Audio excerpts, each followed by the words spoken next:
Welcome to Down the Rabbit Hole on Wolf Spirit Radio. Thursdays 1 till 3 Pacific. Join us as we explore the expression of quantum light language unfolding in this galactic paradigm. We offer our perspective and understanding of our true destiny of humanity.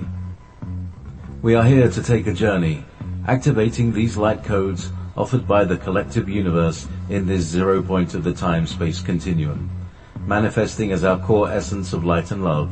So welcome both galactics and humanity as one expression of divine love and unity consciousness.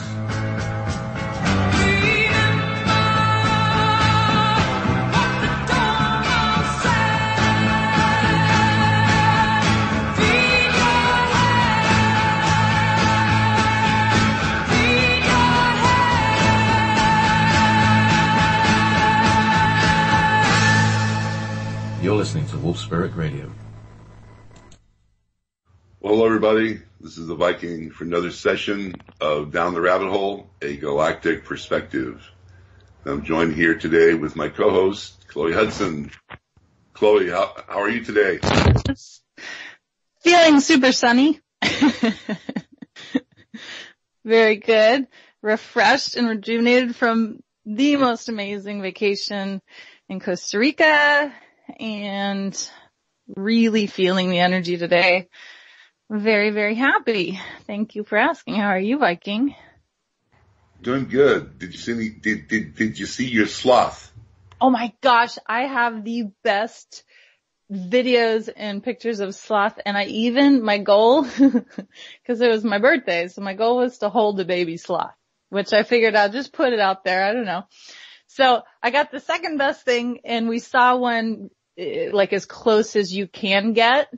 And the baby was 3 months old, and it was like the size of my palms together.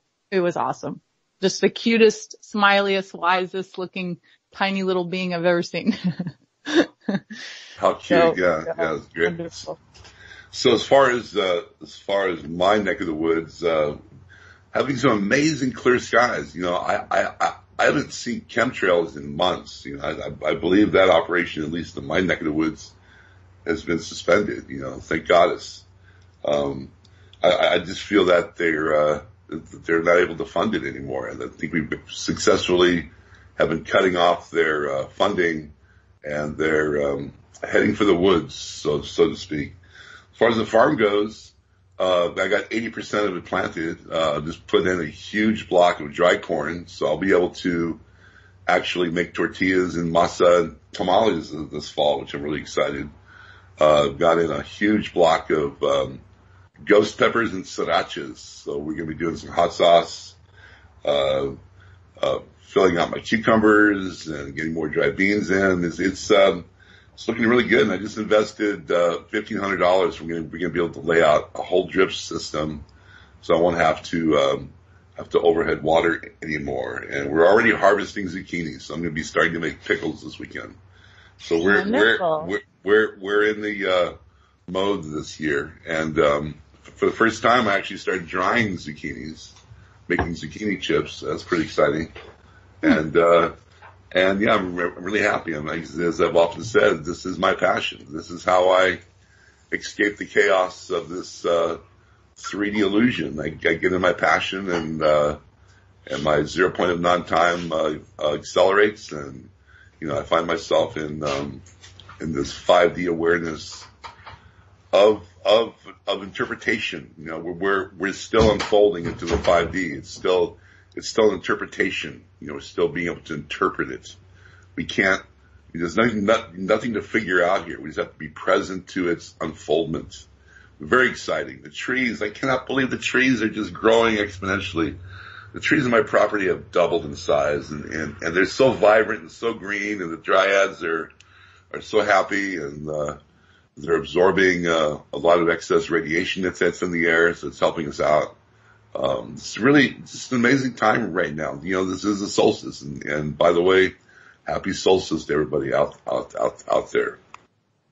Yeah, happy solstice. It's definitely feeling happy and light, and I'm just pretty honest. I'm filled with joy, and I'm feeling really grateful for the synchronicity of the podcast on the solstice. And it was really cool, doing a bit of research and learning that inner earth beings in Agartha and Avalon, which it's cool, JP was just talking about Stonehenge this morning. Avalon, which, in ancient times is where, Glastonbury is now in the UK, for those that didn't know, which is also the heart chakra of the world. And, Agartha, a lot of the beings that come in to communicate with us from inner earth usually use the Mount Shasta portal, which is, it's the root chakra of the world. So that's really a neat thing to me that we're kind of connected that way, because next week I'll, of course, as synchronicity goes, be journeying to Lake Shasta, which I thought was very appropriate. And then kind of having that UK energy online today. Thank you, JP. It's just a wonderful synchronicity. And I'm feeling like I was really blessed in being in Costa Rica, which is also obviously a super special place in the world. So I'm grateful that Earth is gifting me with all of those earthly activations that I think come along with these wonderful days of the years and these portal openings.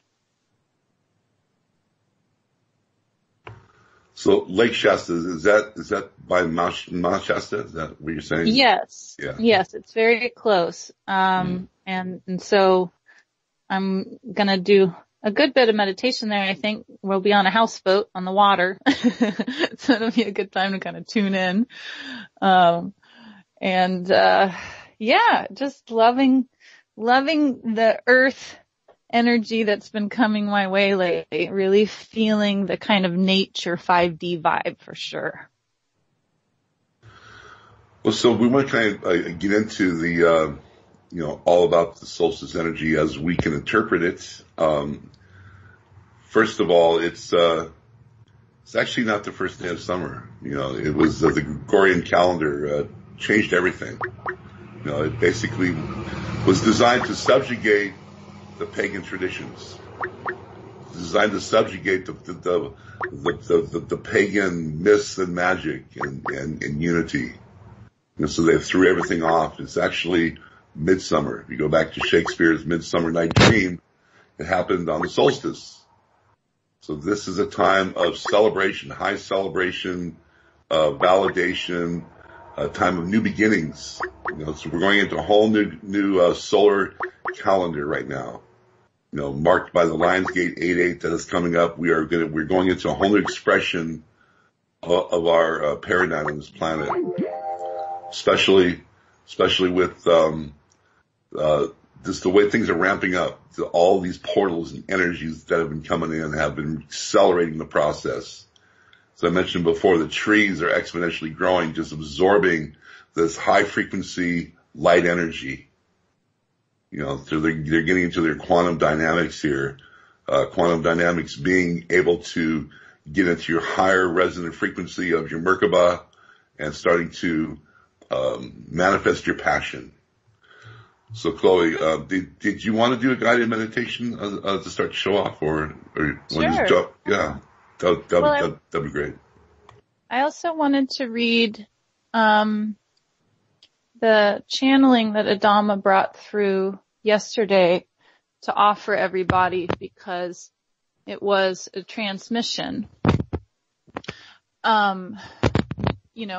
albeit short and sweet, though obviously geared towards the solstice and a particular activation. So I'm gonna just pull that up and read that off first, and then we can do just a short grounding and an activation of the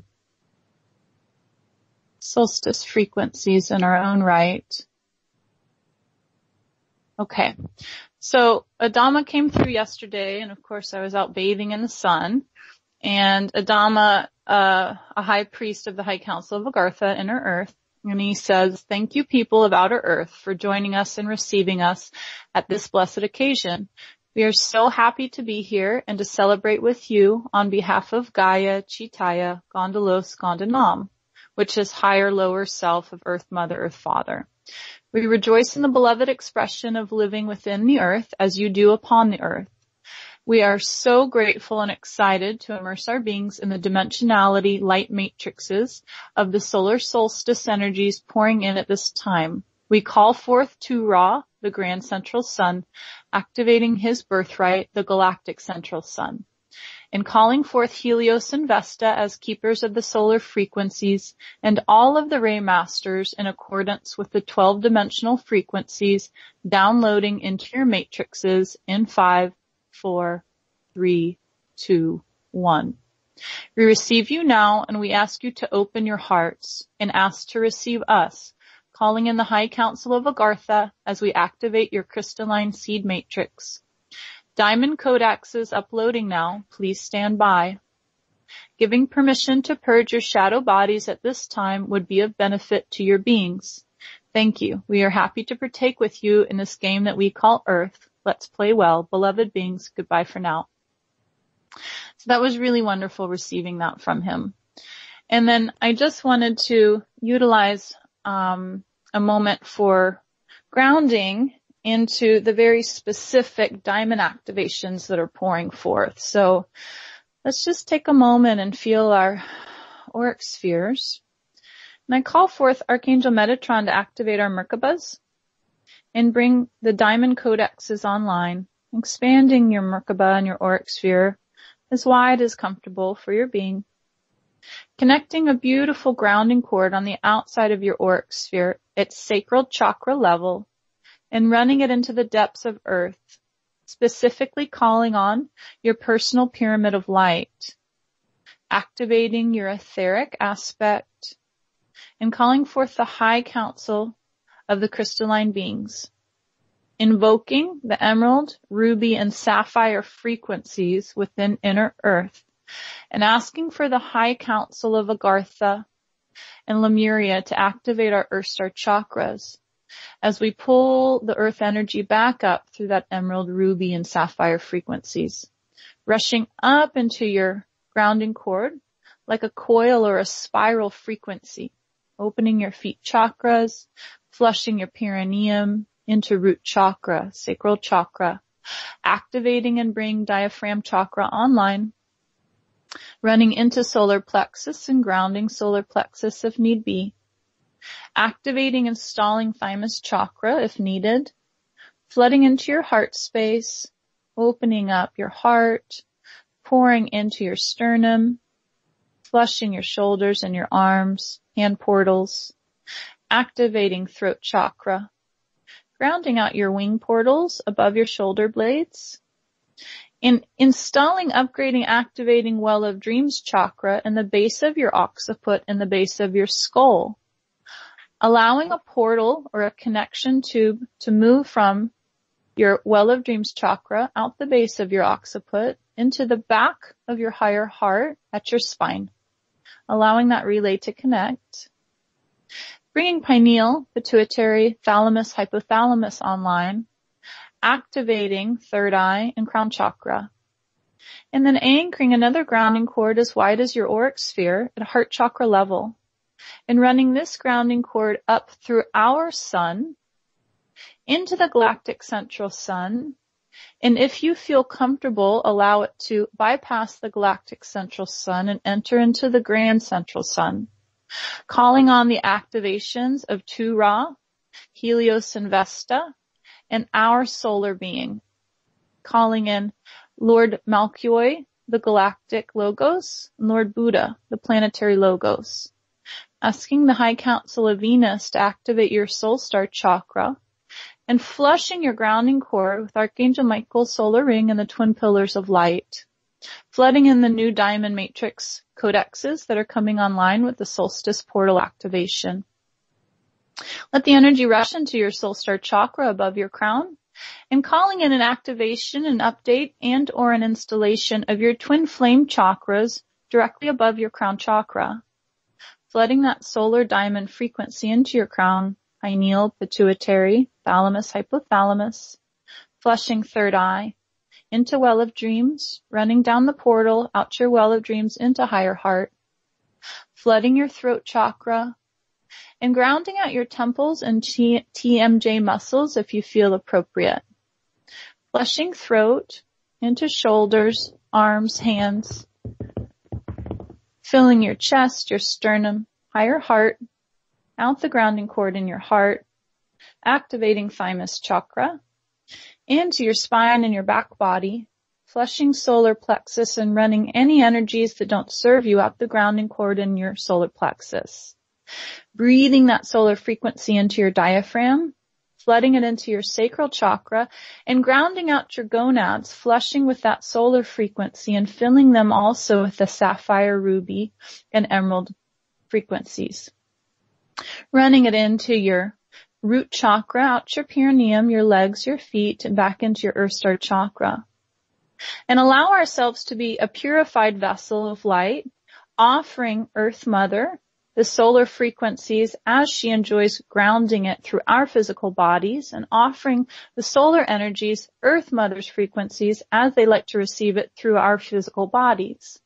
Thanking all the beings for assisting us on this up level, and if we're so ready and willing in our own personal vessels, to allow Agartha and Avalon to come online, and inviting in the High Council of Venus to activate our fifth dimensionality in a way that's comfortable and ease-filled for our bodies to withstand. Thanking all the beings for assisting, cleansing, clearing, closing, blessed be, and so it is. They will be done. Amen. Okay. Well, so be it, and so shall it be. Yes, well, yeah. That was really powerful. Again, I reiterated this on a past show, but not so much to be caught up in the Chloe's words, but just a resonance of her frequency as she is sharing her core essence here through her words, and allowing that energy to sink in. Just, everything else will take its course. Everything else will find its way. Everything else will find its proper course of action, just by allowing and accepting and just being bathed in this energy. So anyway, before we move on, any and all information that's being brought in today, channeled through this council, is and is currently being channeled into the conscious spirit of humanity. So I just want to say, people who don't know who Adama is the high priestess of Agartha, which is a city under Mount Shasta. They are Pleiadian, I believe, in origin. They've been there for 10,000 years.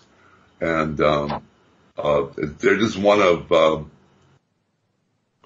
think they're one of 5 actual, how would you say, enclaves that live inside of our planet. And there's another portal. There's portals all over the planet, for the different cultures that exist. I know there's a major one down in Antarctica. There's one in England. There's one in Sedona. There's many portals that these different cultures access and have access for thousands of years. Anything else you want to share here? Well, so I receive Adama as a high priest.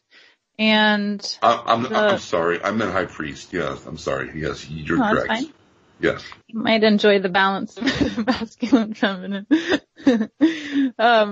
And inner earth is a place where it's said that we will join kind of our brethren, the ancient Lemurians, when earth chooses to go through her outer bodily shifts and changes. And they also say that, our aurora borealis and things of that nature are simply a reflection of the sun in inner earth. So there is also a sunrise and a sunset of an inner central sun inside of our earth. And then so the energy, when the solar frequencies get to escape, we get that aurora borealis phenomena, which is just little facts that I kind of enjoy. So, I have always envisioned how wonderful it's going to be getting to go physically to inner earth and experiencing that. It must be just amazing. I mean, if I think about inner earth and a part of the earth that the walls and the mountains are made of the crystals and diamonds and everything of how it would be if we hadn't have, been stealing it from Earth for years and years. I just think it's going to be amazing. So I'm sure they're an extremely happy people with a paradise like that. Yeah, and they're 5D, 5 and 7D, and so they're not even allowing anybody in at this point. They have taken in a few of our what would be called Terra Nova beings, but they don't come out. If you go down there, you're basically part of their culture. They don't come to the surface that often. They don't allow visitors at this time. Although when we find our ascension process complete, which is through our awakening, at this time, they will then they will allow people to come down and visit. I'm sure it'll be like a sanctuary, but at this point in time, it's nobody's allowed. People have tried. They've gone to the gate of Shasta. They found the portals, and they just basically that's as far as you can go at this moment. But I'm very have been very attuned and attuned to Agartha. I hope to one day make it down there. Much like the portals of Antarctica going into inner Earth. I know Zora, which is one of the people that is quite fluid on YouTube. He's from that aspect of inner Earth. He his kind, which are actually they're blue skinned and 9 to 10 feet tall, and they're a whole different race from the Agarthans. But yeah, it's a time to look forward to in this new golden age when we're able to all come together as brother and sister in celebration of this planet, rather than just trying to survive and rape it and destroy it. And it's going to be a new awakening. I mean, my entire life, I've just cried for the destruction of this planet. I'm just tired of seeing it being pillaged. I'm tired of seeing it being destroyed and trees being cut down and open pit coal mines. It all has to come to an end. And it will with zero-point technology. The zero-point technology is very close at hand. I'm guessing maybe 6 to 12 months. Trump this week signed a brand new faction of the military called the fifth solar program or fifth space program. Well, he did this not because he's creating anything new, but by doing this, he's allowing this new technology to come in. The technology's already there. It just has to have a vantage point and an entry. So he signed in this fifth space program, which is as I said, an annex of the military, which will then allow these new technologies to be brought forth. Very exciting, very, very powerful time. And I'm just to say that over the next 6 to 12 months, we're going to see life as we know it change forever, and forever it will be changed. Going into a little bit about the solstice, what this is all about, in pagan times of tribal lineage, being the Celts, the Druids, the Vikings, we all have this time as a celebration and a new beginning. This is our new year. This is coming to a whole new fold of life, a whole new expression, being able to, find clarity, being able to find clearance, be able to atone oneself to your practice, to your discipline, to your essence, to your passion. This is a time of celebration. As we move from here, we move into the equinox and then winter solstice, which is a time of introspection, a time of clearing, a time of resolving. But this is a time of celebration. And also these portals and these energies that are coming in from the sun. Get out into the sun. Do a little sun worshiping, as Chloe was sharing in the beginning of the show. Get out into the sun. Be barefoot. Be naked. Walk around. Lay in the sun.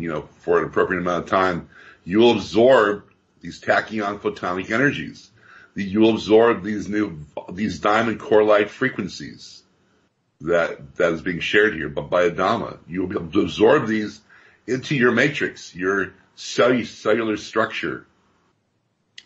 And then what happens then when you go to sleep at night, they integrate into your DNA. They integrate into your DNA with resolve. You know, these traumas that we're working with and putting to rest, re-signature as a clearance. You know, these traumas have these signature vibrations as a virus. These viruses get cleared out. Your diamond core light activates. You know, you basically, receive these new codexes of information, which are, quantum dynamics of understanding. It's understanding and finally seeing where, you know, why you're here, you know, who you are, you know, being able to then integrate your passion into the greater good and benevolence of humanity. You know, what is your role here? Very important. What is your role?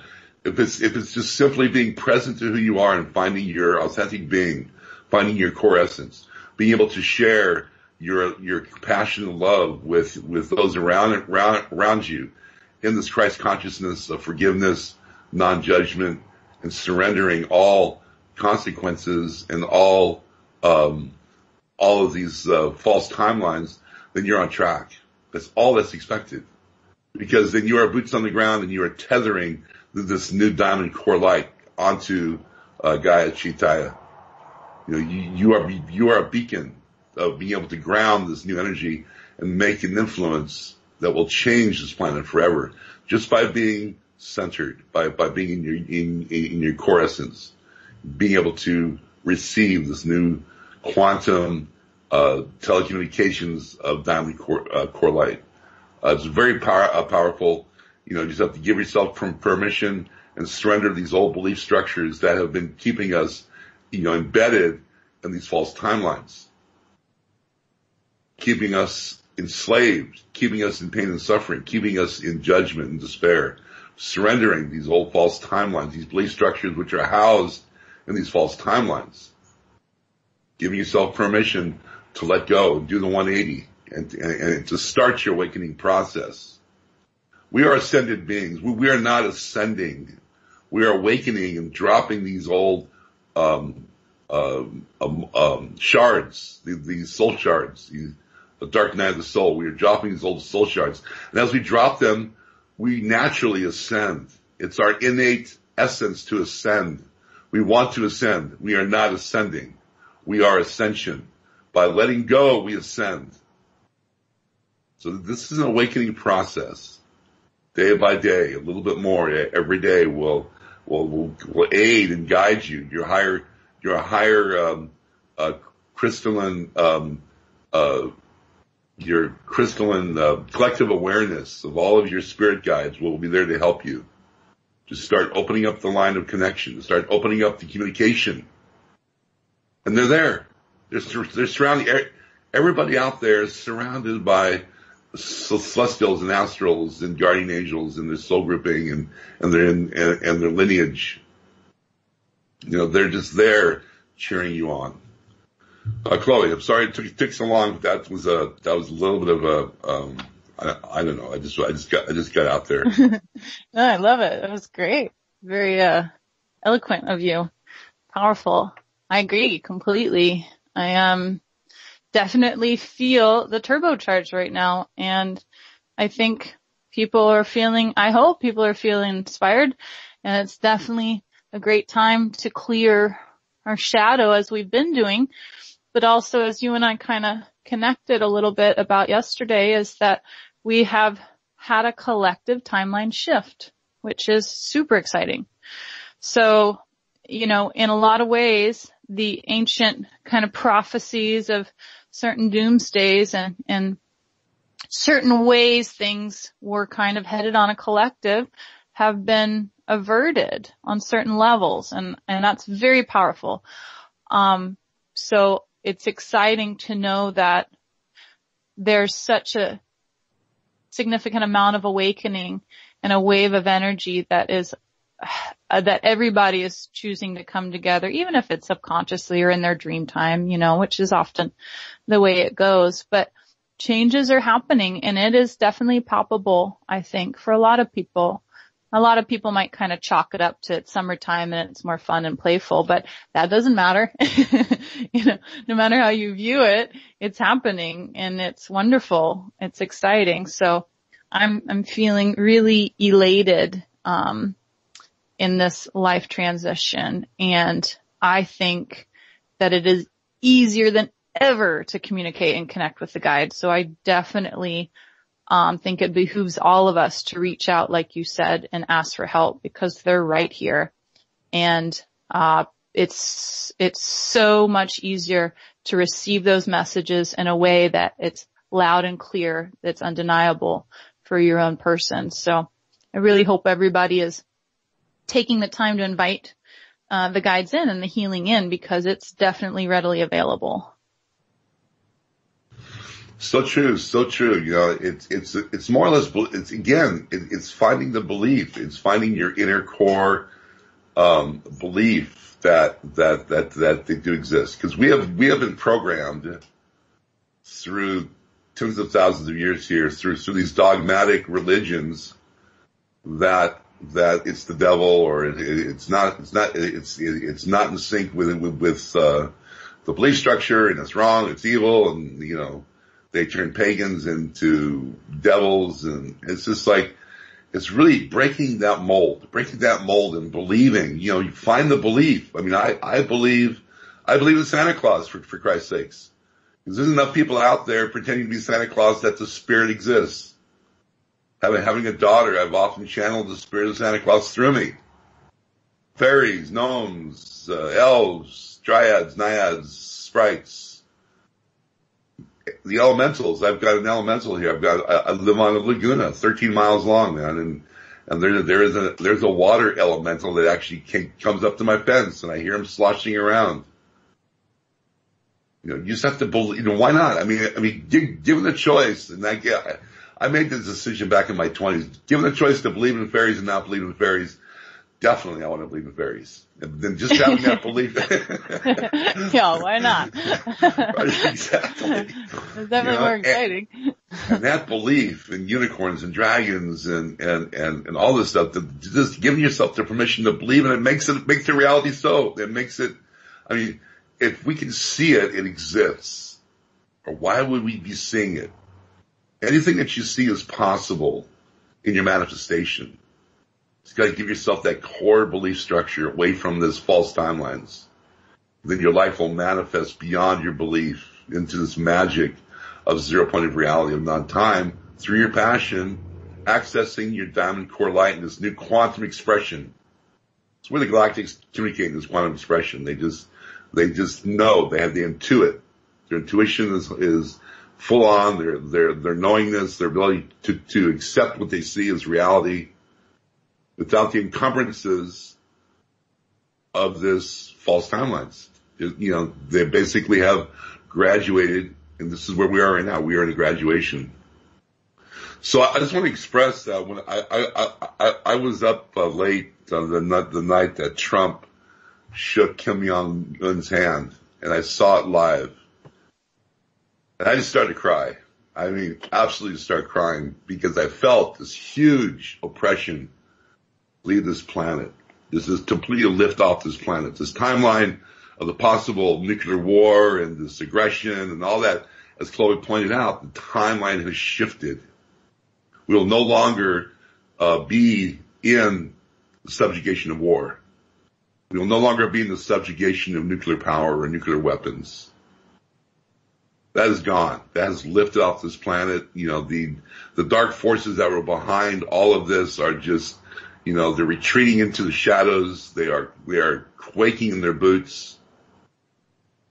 Their funding's being cut off. They are being rounded up. They are being arrested. It's changing. The timeline is shifting. It's shifting into this brand new paradigm, which requires all of us to be on point. And being on point is not allowing the old to influence us anymore. That's it. How simple is that, man? All you gotta do is be yourself, play, laugh, manifest your bliss and your passion, and, just exchange, positive energy with those around you, and you're there. It's like kids being able to get together and have a play group, and we all play, and then we all have snack, and we all put the toys away and take a nap and get up and play some more, and we're just being who we are. We just got to get back into that innocence. Well, it's interesting because the Galactics have talked about how it's been quite a while, I think, that one of the few ways that they do, kind of come forward and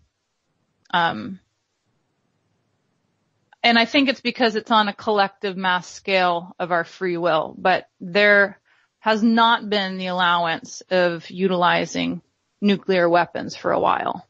So they've said that already a few times they've come and disengaged certain nuclear weapons that were either going to be used for testing or used, for real life scenarios. And I trust that the people in charge know that. So, they're like, well, that doesn't work anymore. So maybe let's just put down the threat at this point, I think is kind of what's happening on that regard. Though it's also wonderful to hear that it is becoming more apparent to the masses in different ways, like as you're saying, that Trump is making connections that give the people kind of a mass relief on that level. Well, you're right. They have deactivated and have shot down and have averted several attempts on not only Trump's life, but I mean the missile strikes on Hawaii were deactivated.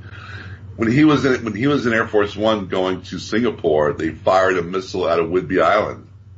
This is fired a missile at Whidbey Island to shoot down the plane, and that was deactivated. I mean, they are definitely not allowing any nuclear proliferation or increment at this time. And as you pointed out, they haven't for a few years now. I mean, they have tried to send rockets into space with laser technology. Those have been shot down or never made it off the launch pad. They're here at this point, not wanting us to have to go into a nuclear age. They're not wanting that to happen. That timeline's gone. They want the best possible outcome for humanity at this time. That's their assertion on this planet. Mm-hmm. Well, and something else I heard that I didn't know because I'm quite ignorant to the way weaponry is created was that nuclear power is, using some of your words, is a misappropriation of crystalline energy. So it makes me wonder just now as we're talking if it makes it that much like more allowing, more accessible, let's put it that way, in accordance with our free will law, for the multidimensional beings to come in and interfere, since the, elementals are a part of the makeup of nuclear power. That's an interesting perspective, and I wouldn't necessarily call it ignorance. I'd call it being naive. You're not ignorant at all. I'm highly naive to world affairs. Ignorance is a pretty base word there, but I'm naive to that's why I get professional people doing my work around here, because I guard my naivety close to my chest, because there's some things I just don't want to know. Right. I don't want to go there. So I allow my naivety to shine. It's a tool. You can only hold so much information. You can only hold so much. We can only do so much on this planet. It's best to find your niche, find your passion, find where you shine the brightest, and go for it. Let other people around you assist and help, and in the other endeavors. But yeah, I've never really thought about the fact that gave them a green light to come here and to intervene, because you're right, they don't allow intervention, but I believe it's more, they're just kind of working with the as you say, the elemental structure of these weapons. What they definitely are not going to do is come here and save us. This is really clear. I mean, I try to share this every time on every show. They're not here to save us. They're here to assist us. And that's why it's important for you to start tuning in, picking up the phone, start communicating with your higher guides, because the information that they're giving you is appropriate at that moment.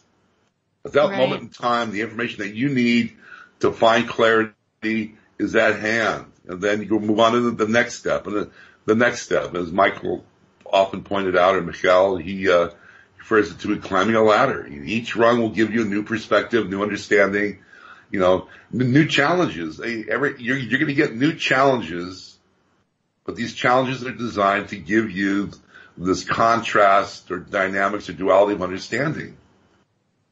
Welcome the contrast. Welcome these challenges. Don't look at them as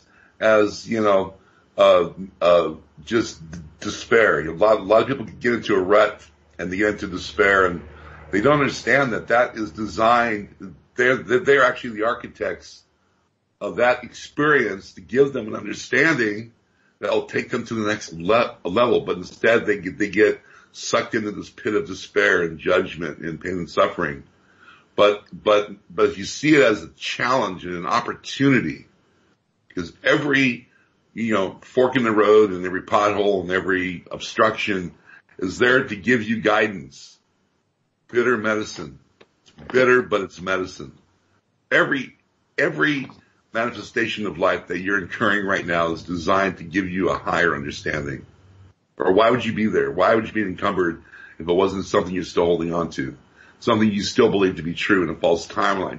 Something that you need to shed. It's like every year, the snakes shed their skin, get a brand new, skin. They just shed the old and they renew themselves in this hibernation. They hibernate, they shed their skin, and they come out for a brand new expression of life every year, right? And this is something we're doing right now. We're shedding the old. We have to literally, as I said, surrender. You have to surrender these aspects and surrender your attachment and surrender your judgment, so you can then see really what's going on. You can see really the matrix or dynamics of the situation you're in is designed to give you an opportunity to understand and learn and let go and move forward. This is the awakening process. Absolutely.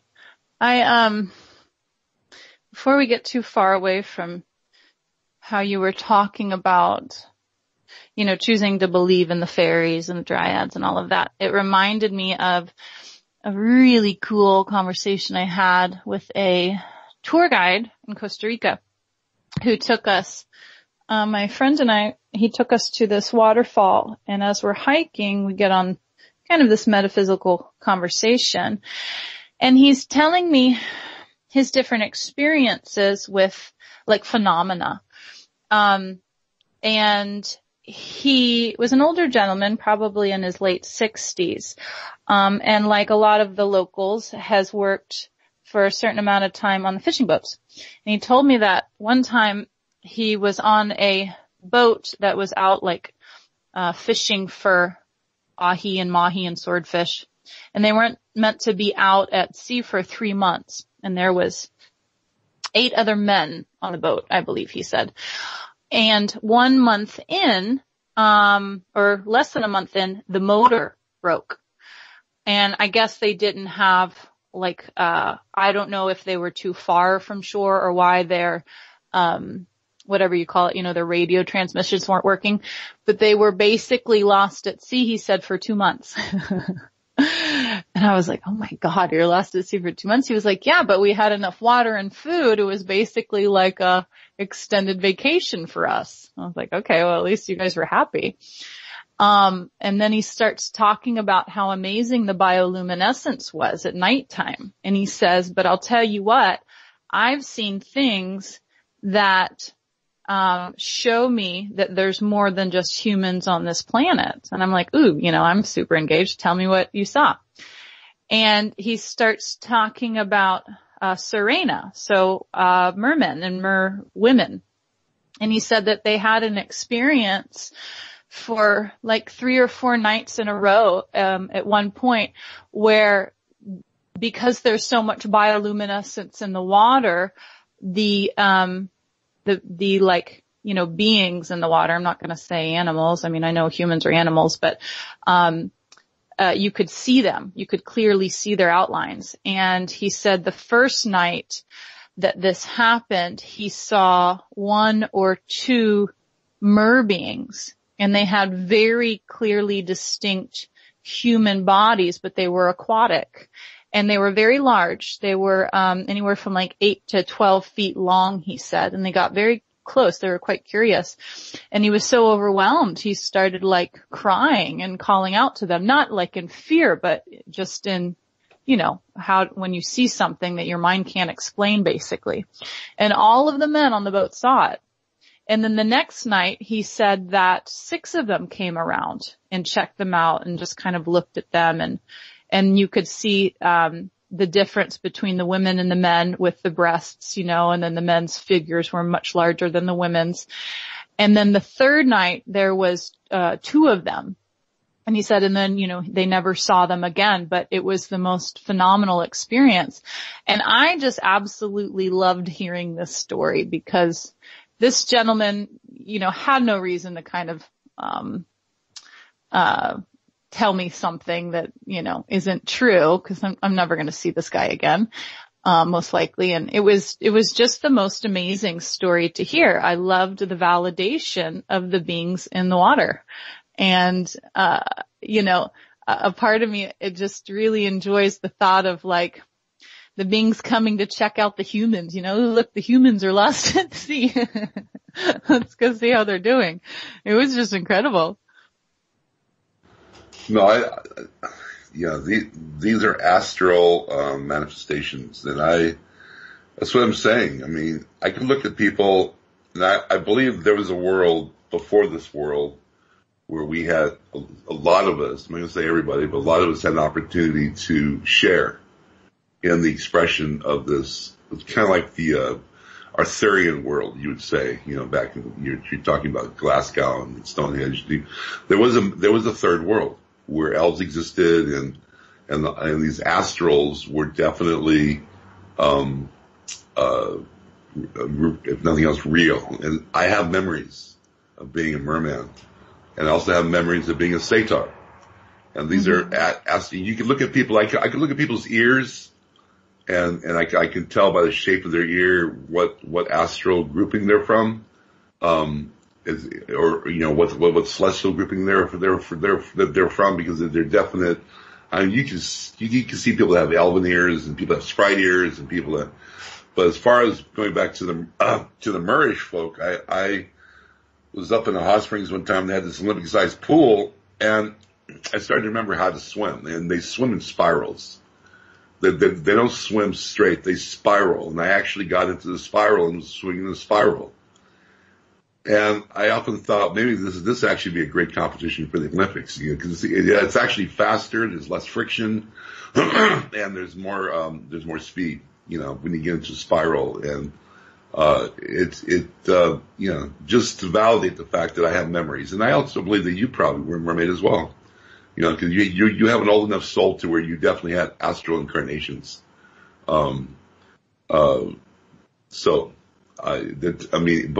again, that was on the third world. It was a mystic world. It was a world of magic, and that could be definitely entertained once more. It can be integrated into the 5D. I mean, you can manifest anything you want.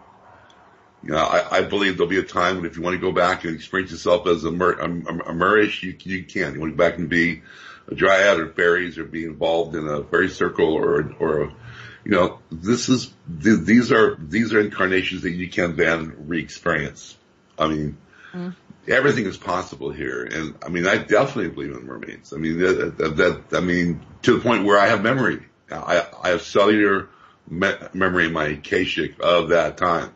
I was there with my daughter. It was very clear, that we both were in that kingdom of the Moorish folk. The Moorish folk. I love it. Anyhow, so what do you think about another thing you and I were talking about was the masculine feminine theme that's happening right now. And I wonder, it would be great to have some feedback about my experience with clients around me.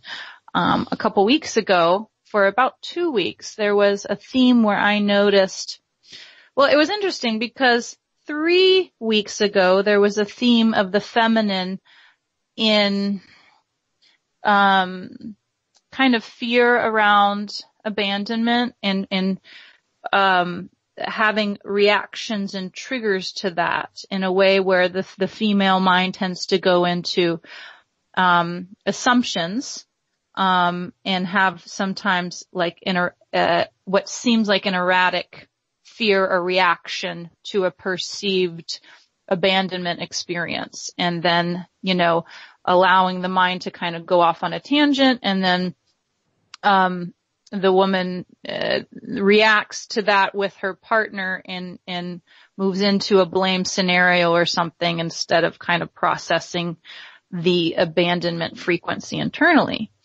And then the following 2 weeks after that, I was noticing the theme around the masculine being at the receiving end of that type of reaction from the feminine, in a way that was very grief oriented and kind of having to take the brunt of the, fury of the triggered feminine from past time abandonment issues. It was very interesting watching it theme out on both sides because I usually don't necessarily get to see both sides of it play out like that. And I think you had said you had some kind of a experience on that same level. You were witnessing the same. Is that right? I had shared the fact that our last podcast, we brought up the sociopathic male, that just opened up an entire can of worms. Because I had known that trait, that programming. It's actually a programming. It's something that just resides in the DNA of males. Mm-hmm. But what I didn't realize is how rampant it was. How rampant the sociopathic DNA in males, how deeply it is embedded. Mm-hmm. I mean, and when you're looking at any aspect of a relationship, the core essence is trust, right?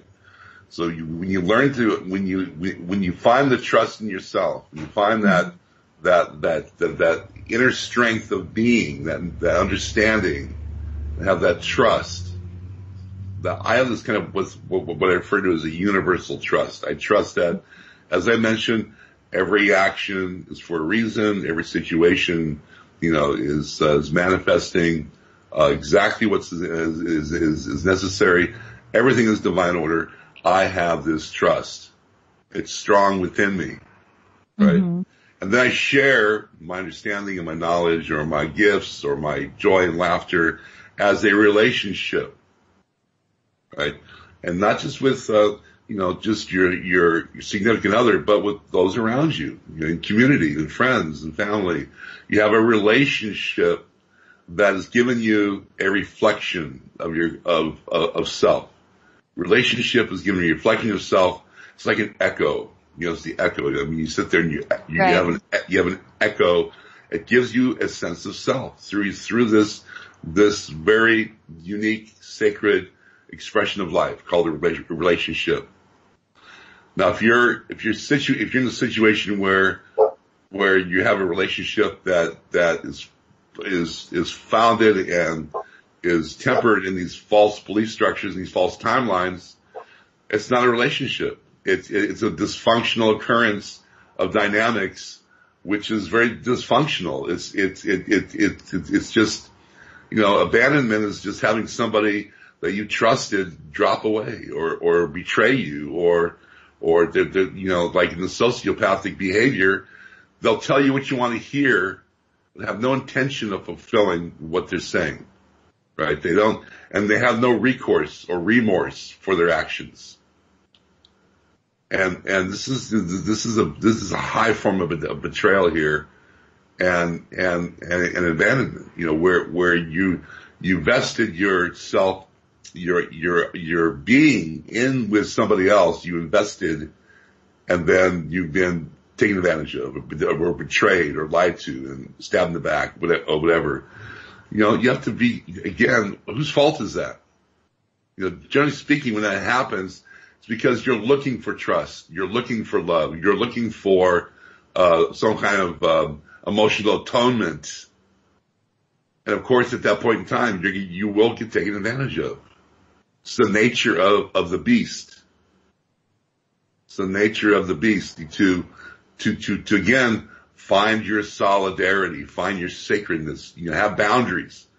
I spent 2 years in therapy. The first thing I was taught is to have I was like, oh God, you really, I actually have boundaries. This is like, I can establish boundaries and not allow people in and be able to say no. Being able to say no is very powerful here because it establishes a boundary. Get everybody out there that just will not, if you're not saying no, you're saying yes. We mentioned this on one of the first shows. If you're not saying no to protect yourself in the situation, then you're saying yes, because that's the way males will interpret your behavior. If you're in a situation that's uncomfortable and you're not saying no, they will just incur their actions upon you. So saying no and having boundaries is very important. It's sacred space. And then finding your inner trust and then being able to then align and share on this high frequency level your compassion and understanding in this you're creating a relationship. You're creating this new, it's synchronistic. You get two people coming together that are in this high vibratory frequency that can share. You get exponentially more manifestation in a higher resonance, and you can go to the moon. So tantric is all about. Tantric yoga is when two people come together and their energies are just exponential and they just go out of body. But then you have two people that are looking to complete themselves. One half and one half never make a whole, ever. It's a dysfunctional relationship. It's not even a relationship. It's dysfunctional, whatever. I don't know what you would call it. It's just beyond me. Right. I think it's a relationship. Shadow relationship. Shadow relationship. There you go. Thank you. So as far as, so I believe that the nature of relationship as going into these new timelines is shifting, as we pointed out.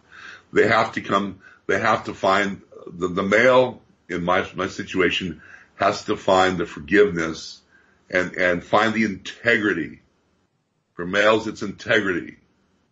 It's the fiber of your morals that you're holding true, holding fast, and you're not going to compromise because somebody else is there. Just whatever. You just hold true to your vision, hold true to yourself. Again, you have to hold true to something. I'm holding true to my divine order and my warrior and my ability to manifest and then to share and to provide. Right. My goal here is to provide safe shelter, safe haven, all the amendments and accommodations that's needed for whatever, a home, a family, my daughter, they got us in this situation. That proverbial goddess energy I'm providing. So she can then create I have a little thing here I want to read. This is shared with me the other day, and I thought it was very powerful. So, for a woman, give me a house, I will make it a home. Give me food, I will make it a meal. Give me love, I will make it a family. I thought that was very, very appropriate for what's happening now. Because where is the male? The male's out there. It's just I've never been into sports. I've never been into watching contact sports. I've never been into this whole camaraderie that's kind of built up around this male ego. I just was never there. I couldn't find that to be anything that reflected who I was in my essence. My sense of being is about being holding solid and providing that environment, whether it's in the workplace or whether it's on the farm or whether it's my daughter or in the family. It's providing the environment for it to flourish and be beneficial and for it to grow, and that's kind of where I feel we have to be shifting here as humanity, as far as the male dominant race needs to be exposed for what it is, and then it needs to transmute back to the integrity and the strength, the strength and courage that we were forged with. We're top of the hour, so we'll be back.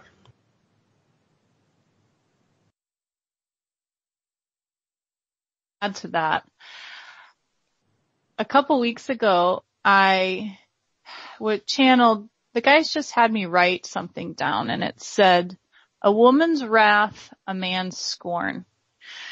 And I knew at that time that there was something coming on with the theming of the shadow masculine and feminine.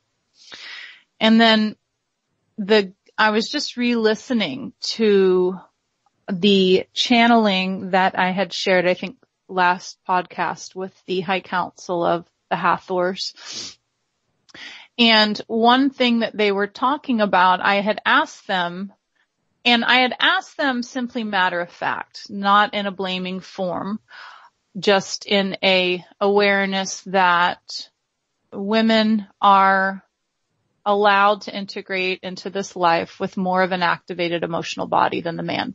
And that's strategic, though it's the general fact of the matter, which is, a big reason why there's such a high percentage of sociopathic, psychopathic males on the planet, because the bulk definition of that is apathy. It's a lack of emotional interaction and experience. And so I asked the High Council of the Hathors in regard to the need for the masses to come to a certain awakened percentage to shift the baseline frequency of humanity. That if the males in general were holding a stronger anchoring of the lower frequencies on Earth because of the lack of access to their emotional bodies. And they said yes. And then, so that begets, the need, obviously, as the divine plan goes, for the masculine to awaken, in order, in a more prolific way, in order for us to move forward into the fifth dimension. And when you say that, when you were speaking about, like speaking on behalf of a woman, give me food, I'll make a meal, give me a house, I'll make a home. I hear alchemy when you say that, because women have that ability in that specific way to alchemize, which is, exactly what we're learning to do in a more conscious way. And I know I'm just kind of jumping back and forth, but I wanted to get to these points before I forgot them. And then when you're talking about, in regard to like men and women, not saying no is saying yes, well, that makes me think about in regard to independent human sovereignty, many light workers are learning or have learned that human and galactic sovereignty requires a huge, significant amount of self-responsibility. In order to embody ultimate sovereignty, one must take complete responsibility for their beings. And a big chunk in human sovereignty, the biggest piece, I think, in why we are kind of a sheeple or an enslaved species, is because we do not understand that concept. To not say no is to say yes, because there are so many things that we agree to by default, by not saying no in regard to a bigger global or social governmental scale, that we're basically saying, yes, you can have the power. And again, that's just looking at it kind of more micro in man and woman romantic dynamics, but take that to a macro. We're constantly default agreeing to all sorts of, kind of like more veiled slaveries, around like, social media being followed, none of our information is private, and all of these things we basically agree to because we allow it to happen in such a passive way, and then we're appeased in another way. So I just thought it was really interesting. I wanted to bring up those points before we got too far away from that, because I think kind of coming full circle, as you and I have been touching on the masculine feminine theming, well, of course, it all comes back around to these next steps. If we're accessing 5D, and if Agartha and Avalon, ancient Avalon is coming back online, the heart chakra of the planet, it's necessary to shake up the shadow, wake it up, and move back into an enlightened emotional expression, which is, of course, going to come down to the masculine-feminine relationships, because that's a closer exterior reflection of the balancing of our own being, the balancing of our own personal yin and yang, which is absolutely necessary for us to, achieve that level of enlightenment that we're seeking on a conscious level.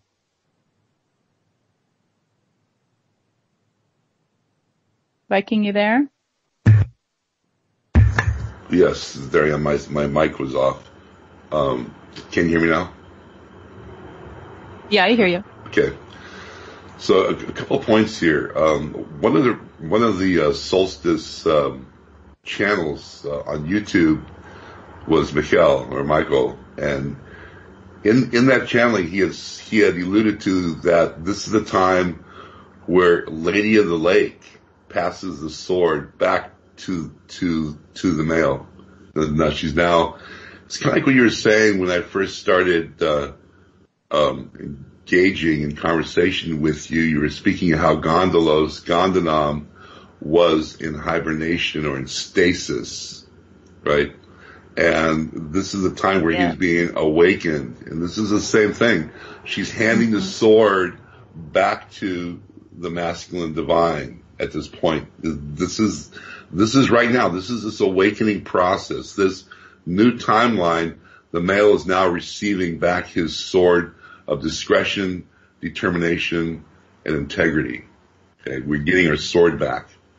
Not for taking lives, not for lopping off heads. It's literally Michael's sword is just a blade of fire, but it shows his strength and courage and integrity. This is the fiber of the male. And this is very appropriate. I feel that this needs to come out of the subjugation, the feminine subjugation that the males have dominated with on this planet for 10,000 years is coming to an end. We're getting our integrity back. We're getting our courage back. We're getting our strength and this new understanding. Well, it's not new, but regaining this understanding of our true purpose. What what is the role of the male? And as I've often said, I see it as we are here to provide for the goddess, the divine masculine providing for divine feminine. So she can create a home, a family, and have this benevolence in her love that we can share, and then share. And the sharing is the validation, the nurturing, and the celebration that brings life. That brings this new essence of life and this new manifestation of the golden age. Because when we're in the validation, nurturing, validation, and celebration of, in our relationships, then we can totally allow our passions, skill sets, skill craft, and skill art, and our emotional passion to reign freely in the sacred, in the sacred heart, the sacred heart. So it is this, and as I said 2 weeks ago, I was absolutely, because you brought that on, you brought that sociopathic study of the male. You brought the study that completely. I mean, that was impromptu, man. I just went off into this huge scenario of the sociopathic male in our last show. What was that study again? I want you to repeat that study so people know what we're talking about. Well, I was told the study, so I didn't personally read it. And don't quote me on the percentages, but I had a woman that I look up to very much. She is a doctor in Chinese medicine. Read a study that they, some university had done a study over at least 50,000 men that they polled. So it wasn't like a small pool when they gather, percentages. That's significant in my opinion. And it said basically over 70% of males cannot identify a sociopath or a psychopath or the tendencies. They just don't see it. They don't recognize it, which I find highly intriguing because in the lack of recognition also alludes to personal tendencies. And I'm not by any means saying that those men are psychopaths, but I am saying that in my opinion, in my experiences, in my personal experiences with interacting with sociopaths and psychopaths, to not recognize those tendencies, especially when it's like a blatant show of that pathology, requires a certain level of emotional apathy or emotional intelligence, because I think that for most women, when psychopathic tendencies are revealed, we obviously probably have a much more heightened fight or flight reaction to that. So it becomes quite evident in a very strong way. So it was really mind-boggling to see that, which makes sense of why it would be so allowed for so many people on the pathological scale to hold such high positions and high status, not just because, they're warriors in their own right, but because they also have been given way. People step aside to allow them to lead, which definitely would be, in a big part, I would hope, a lack of recognition. Because if people are recognizing and letting them have power, then we're in worse trouble than I thought. Well, I will venture to say the study is more like 99 or 95. I would say it's stuff in the mid-90s because it could have been. I'm just trying to be modest. Well, coming from a male point of view here, people have got, we have been ruled by psychopaths, not sociopaths, but psychopaths with their underlings being sociopaths. Psychopaths is the ability to take a life without remorse, without any kind of repercussions, without any kind of emotional sensitivity. They're void. And they surround themselves with sociopaths, which basically have the same action, but just not as advanced. And I just want to say that all actions are out of love. It's just a perverted form. It's the absence of that light that creates a sociopath. They're still wanting to be acknowledged. They still want to be able to have this validation, but it's in this perverted form, right? Yes. So, because all expressions are born out of love, no matter what a person is doing or thinking, but there's a certain perversion that occurs once there's been enough trauma or that's been done to a person. They can turn just out of survival, out of desperation. They'll and they've done this in studies. They've studied this extensively. And so what are we trying to achieve here to gain a base sense of self? We all want to be validated. We all want to be nurtured. We all want to be celebrated for who we are.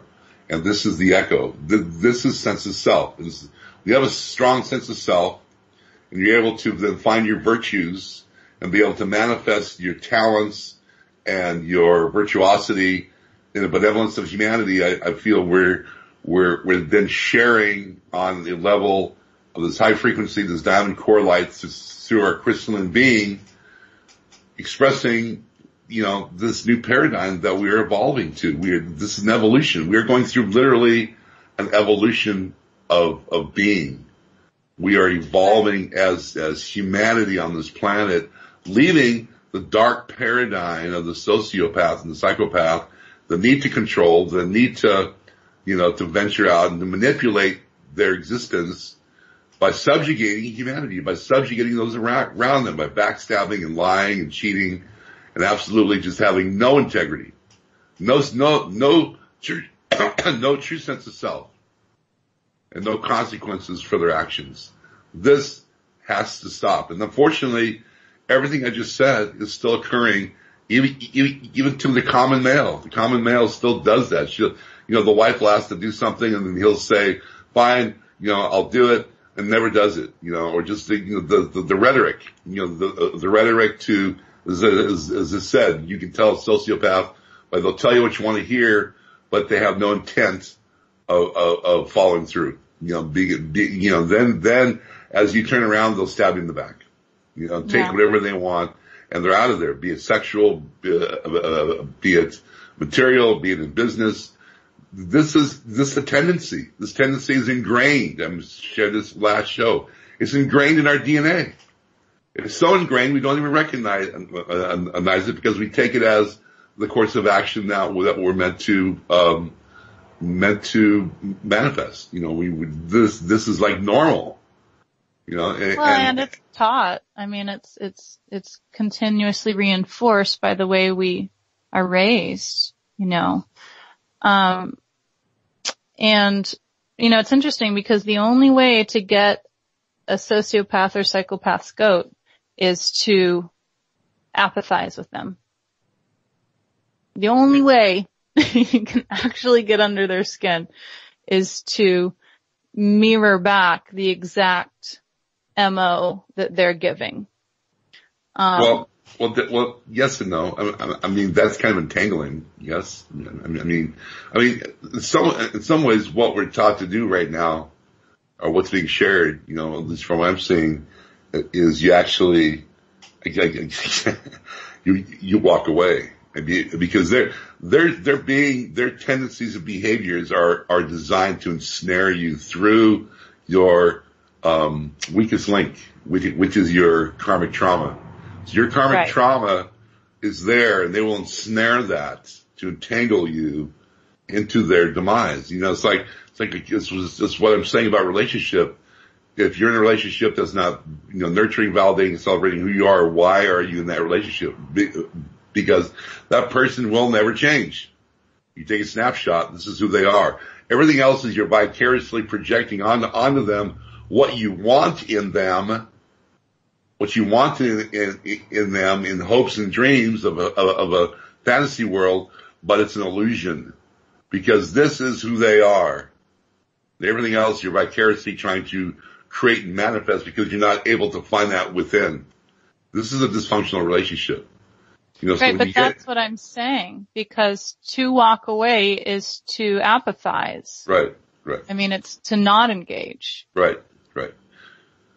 Well, yeah, okay, so we're saying the same thing here. I misinterpreted your words. But yeah, so going back to strong boundaries, being able to really find your core essence in your divinity and in your sacred space, knowing your passion, knowing what it is that you want to manifest, and not allowing those energies in that are trying to, like a succubus. The challenges with a lot of amplifiers right now, I call them amplifiers because their polarity is moving forward. They are amplifying life around them. You're right. They're able to draw core energy and core spirit from the planet. And it gives them life. It gives them spontaneity. It gives them fluidity. This is polarity, and they're amplifiers. People that are unable to,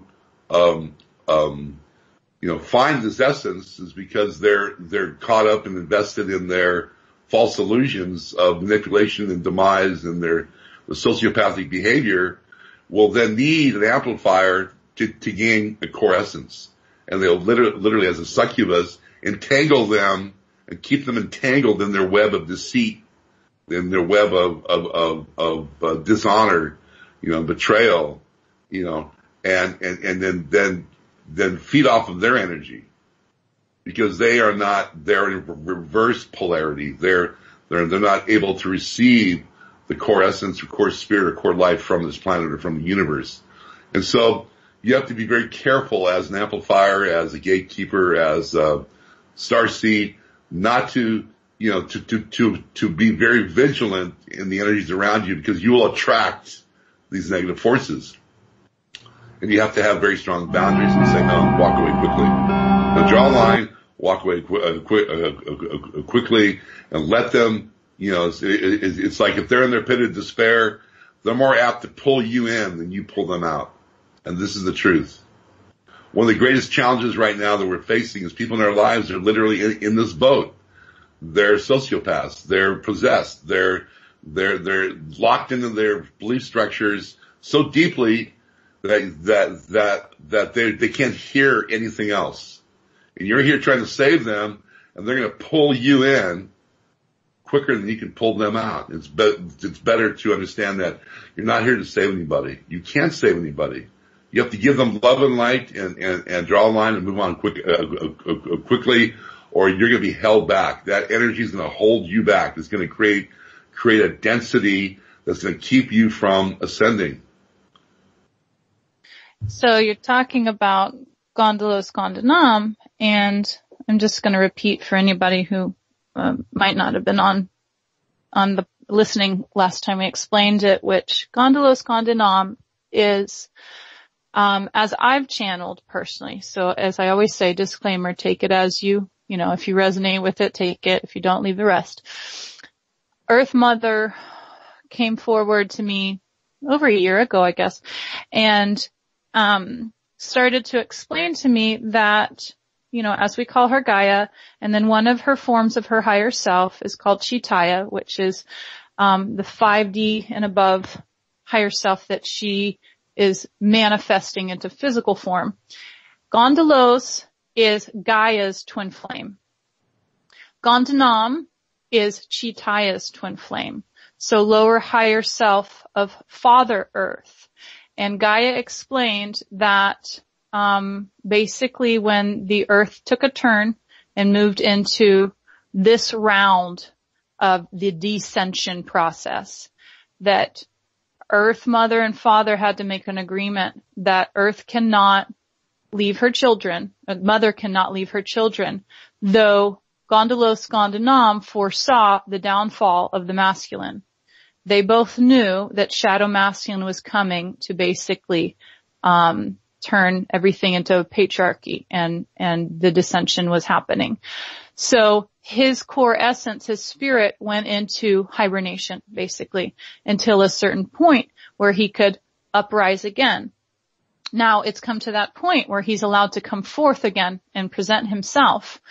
And the first role of Gondolos Gondonam is bringing spirit into tangibility, which I think is amazing, because that's what we're seeing right now. We're seeing things proven in a way that used to just be phenomena, in very personal ways, because proof is also perceptive in a lot of ways. So as we talk about the masculine coming back online, I think that's an extremely powerful alchemy that the masculine are now realizing that they have, because they have the ability to bring spirit into tangibility. Now, something they obviously never let go of is the ability to alchemize from a very physical doing action space, because men have long been the ones to produce, to bring forth. The financial systems have been based around patriarchal regimes. Though now we can reincorporate spirit into that masculine role. And that's obvious if you look at the way a man seeds a woman. He brings spirit into tangibility. So I think it's really important at this time, because it's so easy to engage the upsets of the sexes, right, as we're balancing the masculine and the feminine. And I've definitely seen, especially in my generation, I'm 35 and then younger, the men are coming in much more sensitive, and there's also an allowance for them to be more sensitive and more effeminate, and expressive in that way, and kind of more nurturing even towards the other males in a way that I see around me that's very relieving and fulfilling for the men, which must have been very difficult in older generations to not be able to do that. But because of that, without blame, there needs to be a balancing of and a reappropriations of the shadow masculine and what that's imposed upon the feminine, and vice versa for the feminine. But in regard to this, conversation, we're talking about the shadow masculine up-leveling. And because of the way things have played out, there is a huge redemption that's happening and needs to happen, where the masculine, the shadow masculine, takes responsibility for the impositions they put on the feminine. And in that requires the masculine to hold space for the feminine pain body, which is going to be very difficult. And it's going to be a big way in which I think that the masculine emotional body is going to reawaken. No, this is very, very true. There has to be definitely a renaissance here. This new, once again, it's not new, but regaining our true sense of self as a male. As far as in recognition here, I didn't mean to challenge you a few minutes back. I'm being told. No, you didn't challenge me. No, but I'm being told right now that I wasn't listening to you. That I was more or less Chloe. Chloe dropped off. Keith. We shall get her back as quickly as we can. Thank you, Keith. I'm going to sit here and wait, but I was just trying to express the fact that there she is. I'm sorry, that's ironic. So it's okay. You said I wasn't listening, and then I lost you. So what just happened there? That little exchange that we had, that I'm being shown here, and what you're actually also sharing, is that males get locked into their paradigm of what they think is right and wrong, and I was challenged the other day with another female, because she was saying something to me, and I came from my point of view, and really I wasn't listening to the intricacies and the subtleties of what she was expressing. And that's the second time now it's happened in 48 hours that I'm being shown here that I need to be able to back away and listen and then come in. And it's more of a subtlety or a subtle vibratory frequency that in my case in point, I just need to be more available. And I think I am, but in that situation, it's striking a core, because it's striking a core in me that I was being challenged, and I had to come in on that level. And So anyway, it's interesting how we are now starting to, this new relationship between the male and the female, as you pointed out. I'm not surrounded by as many young males as you are, but it's my hope and my prayer that this new essence, this new blend, because part of being this new masculine, I feel, is understanding the feminine. We're all made up of male, part male. I'm 90 male, 10% female. This really came out when I was a dad mom raising my daughter, and I was able to, provide the feminine aspect of her raising, which is the nurturing and the listening and the forgiveness and being able to accept the situation for what it is without judgment. And this is atoning ourselves now that as males we can be sensitive, that we can cry, and we can hug each other and and find solidarity without this oppression that you're sharing here. The oppression of the male has been so strong as in the old days that we were taught to do certain things and act a certain way, and this is what a male is all about, and thank God it is starting to now melt away into this new expression.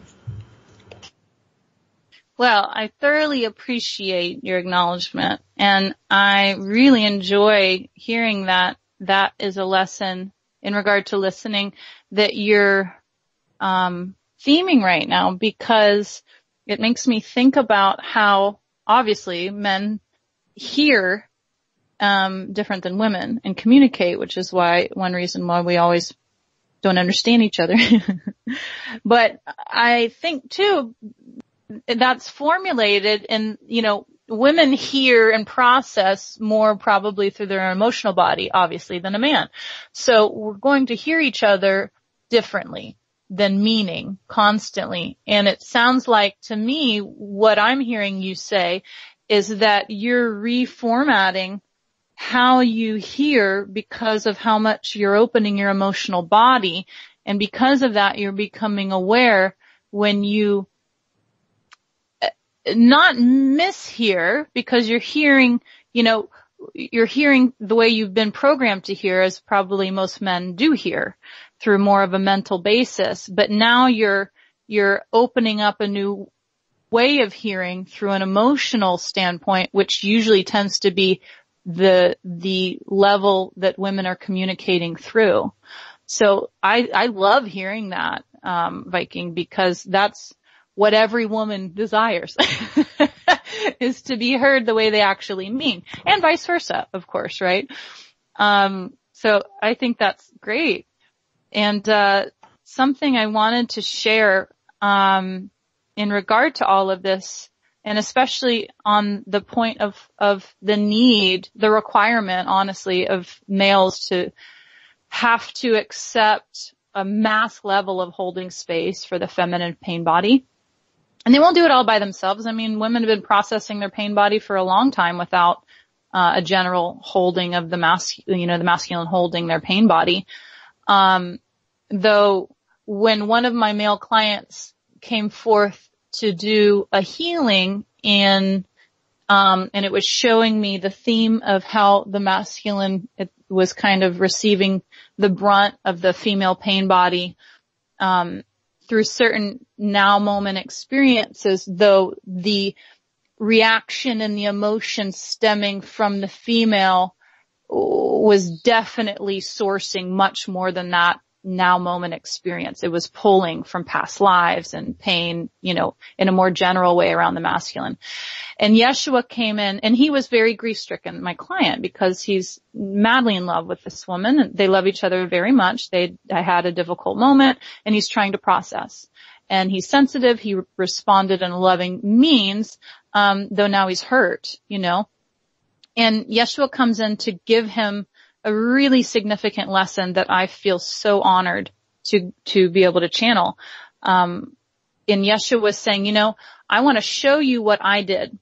He said, and Yeshua takes me to a vision of him prepping before the day of his murder.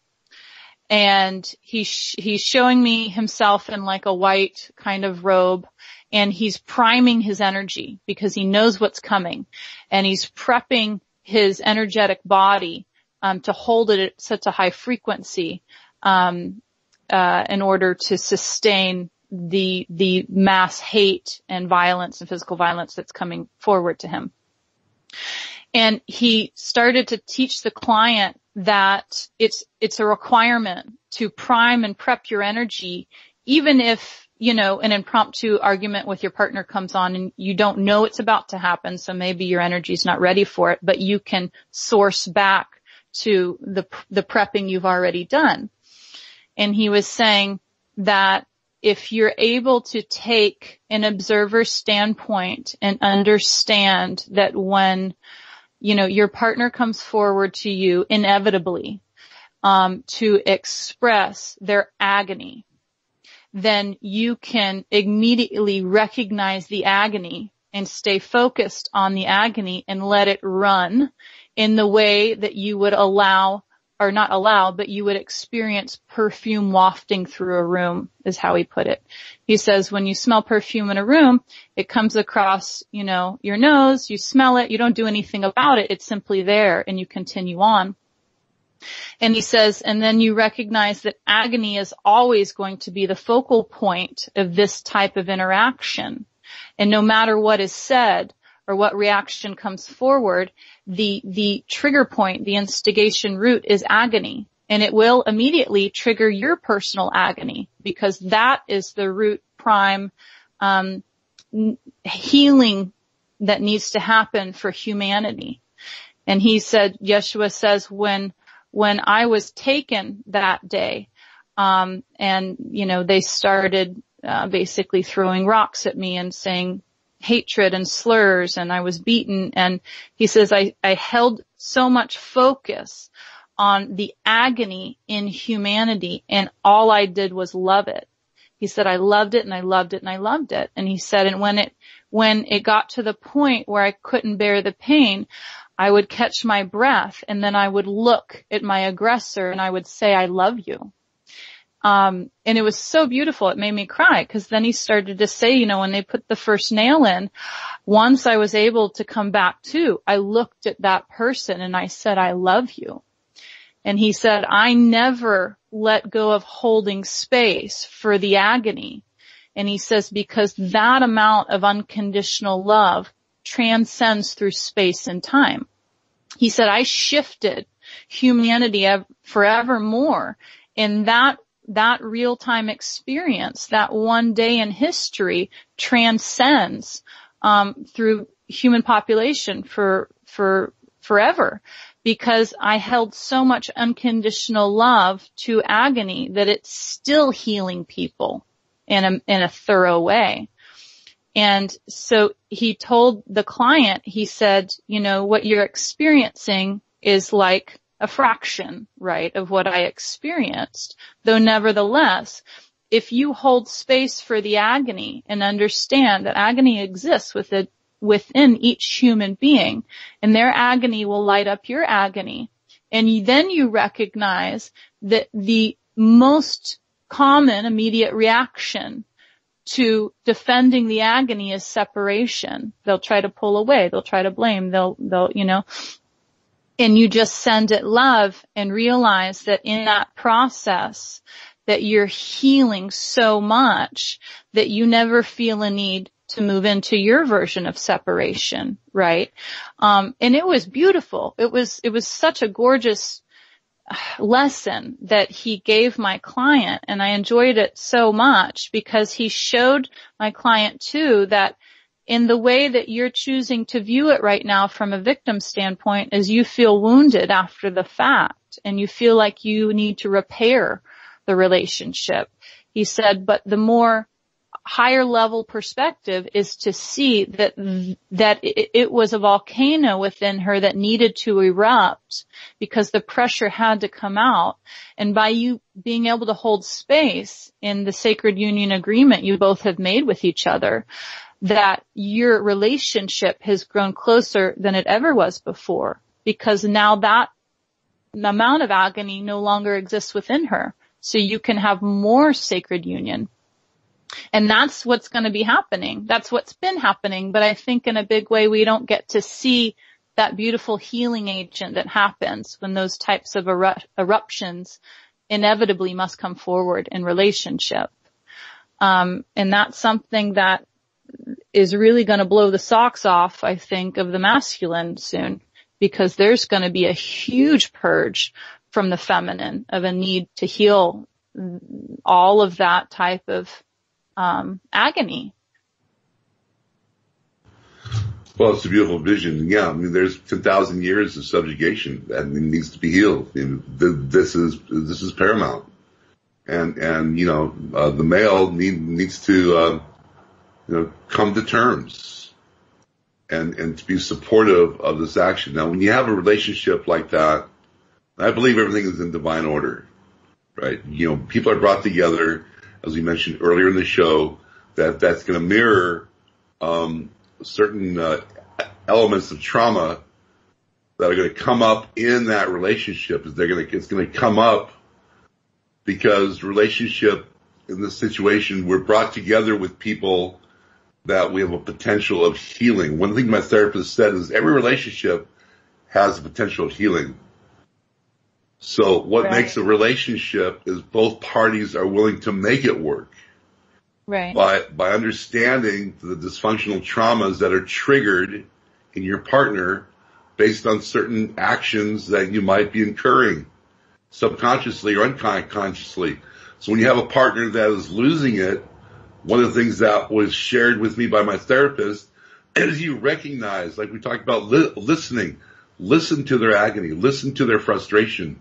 Don't react, because the reaction is what brings about this entanglement. You have to find your solidarity and go, listen, your partner's reacting. Oh, you're reacting again. When I do this, you tend to have this tendency, I love you, I care about you, but this, we need to kind of find some way to resolve this innate, trauma that you're still holding on to, because it will then mirror your innate trauma. So these are opportunities. If you're entangling in this dysfunction of trying to pin the tail on the donkey of your trauma on the other person and making them responsible, then that's never going to work. You're in a one half and one half will never make a whole. But the perfect relationship with both parties are willing to make it work and find a way to heal the traumas that both parties are mirroring. That's why you were brought together, because you guys are both holding on to the certain aspects that trigger one another.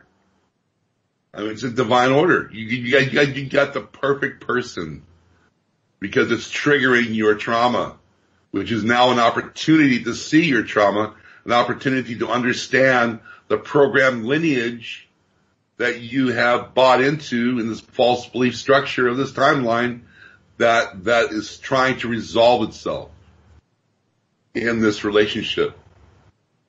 You can heal. You can make it by listening to your other partner's, as you put agony, by being present to it, not reacting, finding forgiveness, finding understanding, stepping back, and then realizing how it's triggering you, and being open and honest. And this will resolve itself. And it might be a couple more, it might be 3 or 4 more, splinters that need to be dealt with.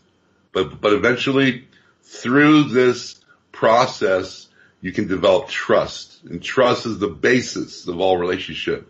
You're not going to back away. You're not going to abandon the person. You're not going to be emotionally abusive.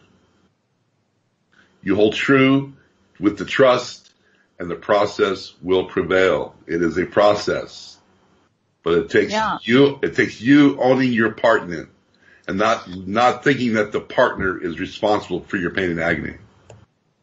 Well, and that's like macro to micro too. I mean, that's what we're going to have to do, what we're doing for Earth Mother, for all of the beings, for everything that we've experienced. And hearing you talk about this reminds me of the common experience, I've witnessed. I think it's common for the ego, and just in general I'm speaking, for the ego to reject insecurity because it does not like the reflection of insecurity, right?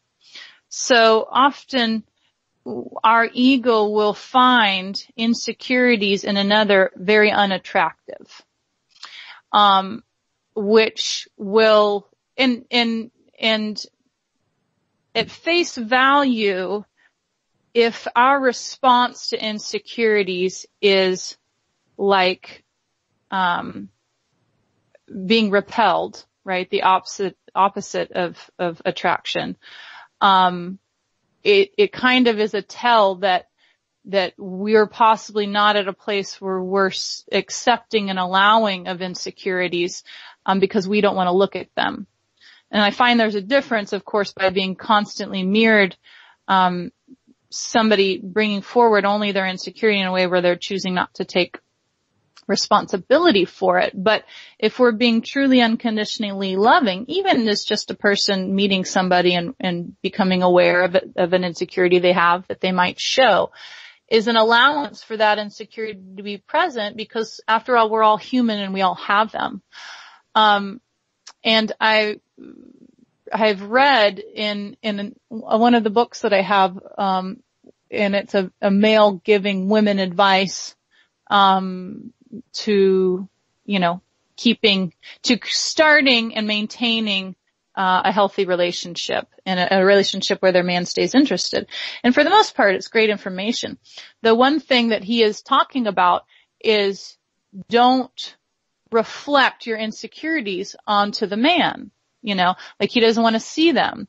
Stay confident, stay happy, blah, blah, blah. Okay, well, I get that. But the interesting piece in that, I think, is, while yes, in general, that is more attractive, there is definitely a need for responsibility for an allowance of insecurities from both partners, because we're human. We all have insecurities.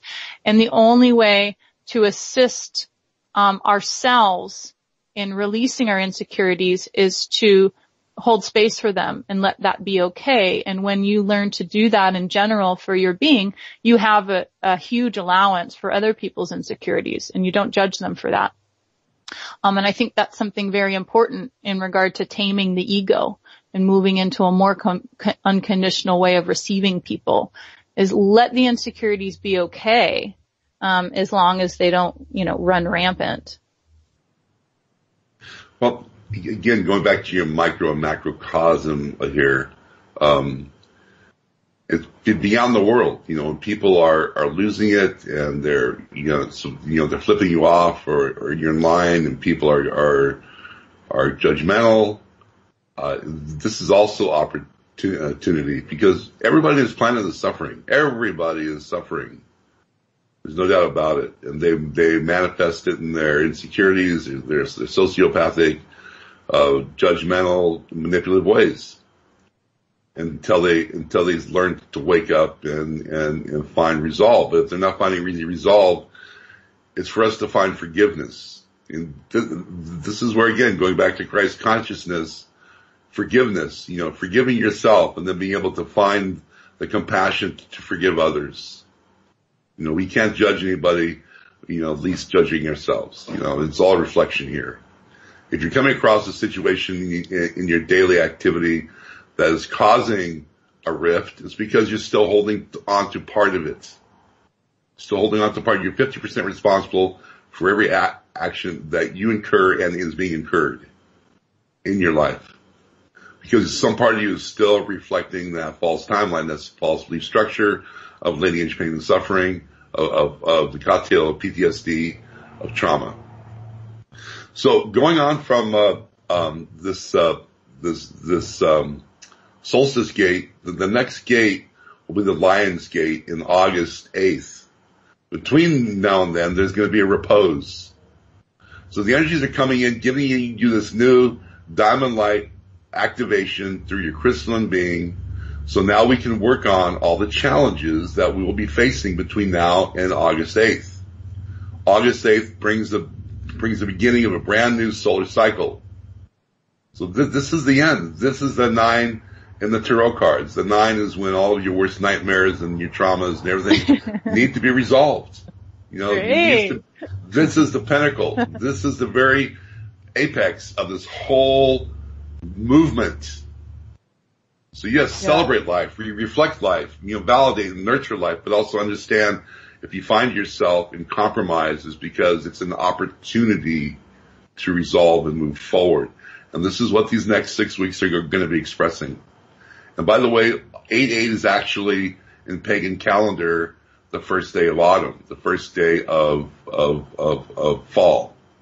In this, and I'm not sure what Samhain's winter. Anyway, I'll figure it out by the next show. But this is going to be a brand new expression of life. But as we move forward, we will hit these little bumps and trials and tribulations, which again, in divine order, are designed to help you understand the true aspect of who you are, letting go of the baser elements that have kept you in this subjugation. Good luck. And Chloe, we're at the end of the hour here. I personally love the Lion's Gate. I think it's such a fabulous, empowering energy. I'm really excited for it. And this image comes to mind that I just saw, which was like a huge, and I know it's a Lion's Gate, but the image was a huge tiger, ferocious beast stepping up to a kind of a rock outcropping, and there's a sweet innocent girl on the edge of the rock just touching the tip of the nose of the tiger. And I find that it's going to be a really wonderful time empowering us again to show us that our greatest courage is our biggest vulnerability and the allowance to express that. Happy solstice, everybody. Thank you for joining. My name's Chloe. WorldPeaceProjects.global is my website. Thank you, Chloe. It's been a great show as always. And Keith, I appreciate your producing here. Great job. And until next time, this is the Viking, and we are boots on the ground. We are hand in hand. Nobody gets left behind. Hold true and hold fast. Take care of yourself. Have a happy solstice.